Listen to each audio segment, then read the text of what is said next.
With deep gratitude in our hearts for our spiritual master Srila Prabhupada, let's dive deep into the divine journey of Bhagavad Gita. तो read along study along daily series का आज day 61 है और शुरू करने से पहले हम लोग राधा कृष्ण जी को याद कर लेते हैं। जय श्री राधे कृष्णा। वृंदावन के राधा कृष्ण जी के दर्शन कर लेते हैं।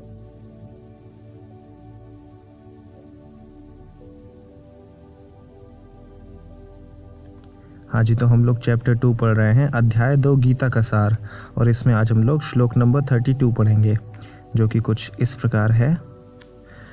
यदृच्छया चोपपन्नं स्वर्गद्वारमपावृतं सुखिनः क्षत्रियः पार्थ लभन्ते युद्धमीदृशम्।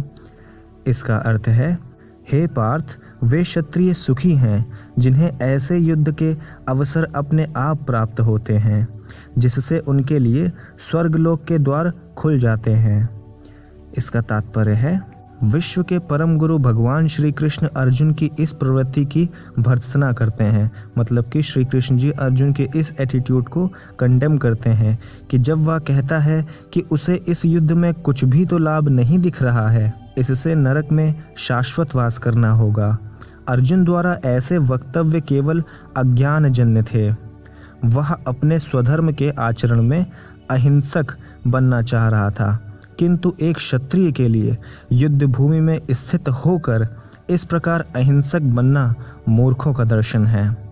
पराशर स्मृति में व्यासदेव के पिता पराशर ने कहा है, वेद व्यास जी के जो पिता हैं उनका नाम पराशर है, उन्होंने ये कहा है, क्षत्रियो ही प्रजारक्षण शस्त्र पाणि ही प्रदंड्यन निर्जित्य परसैन्यादि क्षितिम धर्मेण पालयेत। इसका अर्थ है, क्षत्रियों का धर्म है कि वह सभी क्लेशों से नागरिकों की रक्षा करे, इसलिए उसे शांति तथा व्यवस्था बनाए रखने के लिए हिंसा करनी पड़ती है। किसके लिए? शांति तथा व्यवस्था बनाए रखने के लिए हिंसा करनी पड़ती है। अतः उसे शत्रु राजाओं के सैनिकों को जीतकर धर्मपूर्वक संसार पर राज्य करना चाहिए। यदि सभी पक्षों पर विचार करें तो अर्जुन को युद्ध से विमुख होने का कोई कारण नहीं था। यदि वह शत्रुओं को जीतता है तो राज्य भोग करेगा, और यदि वह युद्ध भूमि में मरता है तो स्वर्ग को जाएगा, जिसके द्वार उसके लिए खुले हुए हैं। युद्ध करने से उसे दोनों ही तरह लाभ होगा। तो इस तरह से श्लोक नंबर 32 और उसका ट्रांसलेशन पूरा होता है। तो अच्छी संगत करो, श्री कृष्ण जी का नाम लो या अपने भगवान का नाम लो, चैंट करो, हैप्पी रहो, चैंट एंड बी हैप्पी।